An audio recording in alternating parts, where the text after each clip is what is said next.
Bismillahirrahmanirrahim. My name is Faiz Akhtar from Shisu School.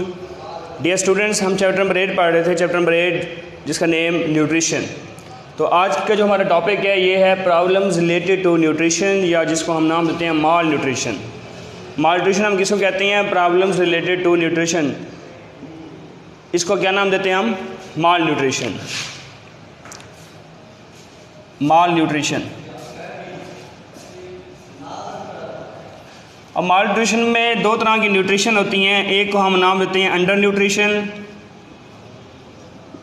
Under nutrition. दूसरी होती है over nutrition, under nutrition और over nutrition. दो तरह की न्यूट्रिशन होती है। अंडर न्यूट्रिशन मतलब यह है कि न्यूट्रिशन या न्यूट्रिएंट्स की कमी, और ओवर न्यूट्रिशन मतलब कि न्यूट्रिएंट की ज़्यादती। अंडर न्यूट्रिशन की डेफिनेशन हम कैसे करेंगे? It is an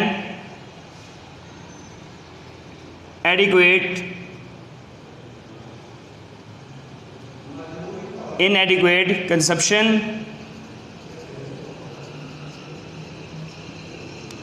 poor absorption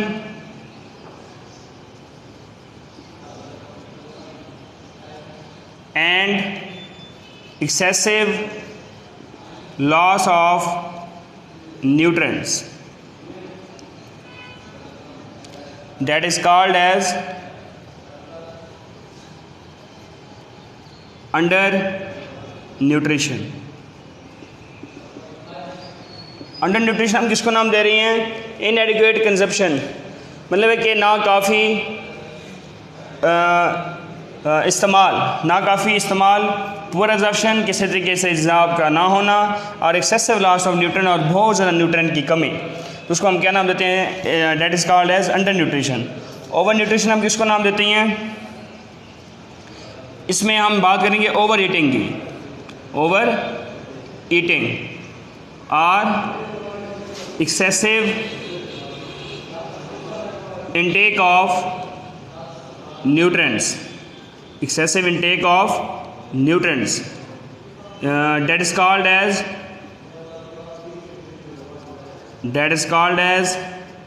over nutrition. That is called as over nutrition. Over nutrition हम ये नाम दे रहे हैं कि ओवर ईटिंग करना, ज़्यादा खुराक खाना, और एक्सेसिव इंटेक ऑफ न्यूट्रिएंट्स या ज़्यादा न्यूट्रिएंट्स को लेना, that is called as over nutrition. इसको हम क्या नाम देते हैं? Over nutrition. उसके बाद फैक्टर्स ऑफ माल न्यूट्रिशन, या फिर हम इसको ये है ना कि ये नाम दे सकते हैं जो कि effects of mall nutrition. Effects of mall nutrition, कि माल न्यूट्रिशन के असरात क्या होंगे, क्या इफ़ेक्ट्स होंगे अगर माल न्यूट्रिशन मतलब न्यूट्रिएंट की कमी हो जाती है, न्यूट्रिएंट की ज़्यादा, तो क्या इफ़ेक्ट पड़ती हैं, तो ये हम डिस्कस करेंगे। सबसे पहली बात, स्लो या फिर वीक इम्यून फंक्शन या इम्यून सिस्टम। हमारी बॉडी के अंदर एक इम्यून सिस्टम होता है, मुदाफ़ती निज़ाम होता है, जो कि हमें डिजीज़ से बचा रहा होता है।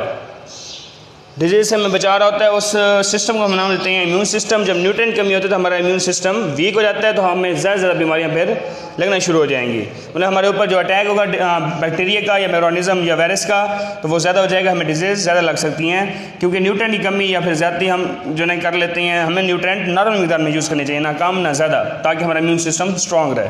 तो जब माल न्यूट्रिशन होगी तो इससे इम्यून सिस्टम क्या हो जाता है? स्लो या वीक। इम्पेयर फिजिकल और मेंटल हेल्थ, फिजिकल और मेंटल हेल्थ क्या मतलब? कि जिस्मानी और उसके बाद दिमागी जो सेहत है उसके ऊपर इफ़ेक्ट पड़ता है। इम्पेयर मतलब कि ख़राब हो जाना, बिगाड़ पैदा होना। इम्पेयर बिगाड़ पैदा होना या ख़राब हो जाना मतलब कि हमारी जिस्मानी और दिमागी सेहत जो होगी वो ख़राब हो जाती है, उसके अंदर बिगाड़ पैदा हो जाता है। उसके बाद स्लो थिंकिंग, मतलब जो हम सोच रहे होते हैं, हमारी जो सोचने की सलाहियत है वो क्या हो जाती है? वो भी कमज़ोर हो जाती है। उसके बाद स्टंट्स ग्रोथ मतलब हमारी जो नशोनुमा है वो स्टंट हो जाती है, वो स्टॉप हो जाती है। और उसके बाद इफ़ेक्ट ऑफ फैटल डेवलपमेंट,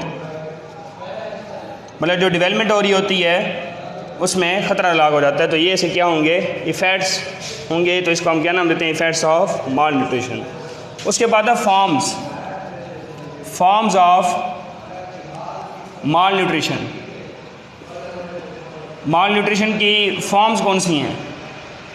सबसे पहली protein energy malnutrition, protein energy malnutrition,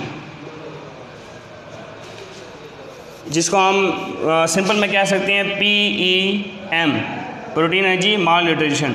second हमारे पास mineral deficiency disease, MDD, mineral deficiency disease. और थर्ड हमारे पास क्या है, OIN, मतलब over intake of nutrients, over intake of nutrients, क्या नाम देते हैं हम, OIN। तो सबसे पहले हमारे पास है protein energy malnutrition. Protein energy माल न्यूट्रिशन हमारे पास क्या है, ये है इनएडिक्वेट अवेलेबिलिटी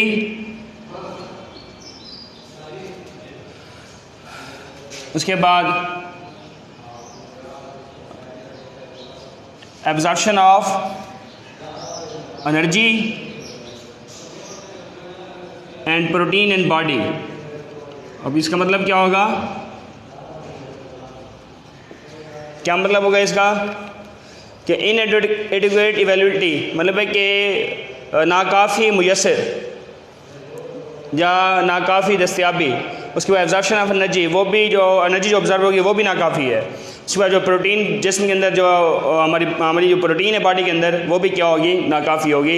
इसको हम क्या नाम देते हैं, प्रोटीन एनर्जी माल न्यूट्रिशन। उसके बाद जो है ना कि प्रोटीन की जब डेफिशिएंसी होती है तो इससे टू जो है ना डिजीज़ होती हैं, ये हम डिस्कस करेंगे डिजीज़। एक को हम नाम देते हैं कवशीर कोर।